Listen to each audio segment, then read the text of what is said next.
ఇక ఇది రాష్ట్ర ప్రభుత్వం వైపు ఉంటే బీఆర్ఎస్ పార్టీ తెలంగాణ రాష్ట్రంలో రజతోత్సవాల పేరుతో ఎల్కతుర్తి, వరంగల్ జిల్లా ఎల్కతుర్తి కాడ ఈ దాదాపు 100 ఎకరాల్లో బహిరంగ సభ నిర్వహిస్తూ ఉంది. ఆ కార్యక్రమానికి విస్తృతంగా ఏర్పాట్లు చేసుకుంటుంది ఆ పార్టీ ఏర్పాట్లు చేసుకుంటున్నటువంటి సందర్భంలో ఆ మాజీ మంత్రులు, మాజీ తాజా ఎమ్మెల్యేలు అందరు పోయి ఆ కార్యక్రమాలన్నీ సజావుగా జరుగుతున్నాయా లేదా అని చెప్పి చూసుకొని వీడియోలు మేము పోయినాం, పరిశీలించడం అనేటువంటి వీడియోలు సోషల్ మీడియాలోకి ఇసిరు కొట్టిరు. ఇక వీటిలో పడి తిరుగుతూ ఉన్నాయి.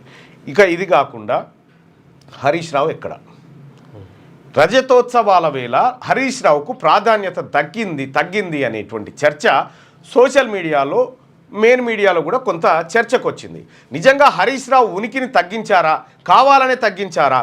పోస్టర్ల పైన ఎక్కడ కూడా హరీష్ రావు ఫోటో లేకుండా KT Rama Rao photo, KCR photo మాత్రమే ఉండడాన్ని బీఆర్ఎస్ పార్టీలోని కొంతమంది హరీష్ రావు అనుకూల వర్గం పెదవిరుస్తున్నారు. అసలు హరీష్ రావుని కుదించారు, ఆయన సిద్దిపేటకే పరిమితం చేశారనేటువంటి చర్చ సీరియస్గా సాగుతూ ఉంది.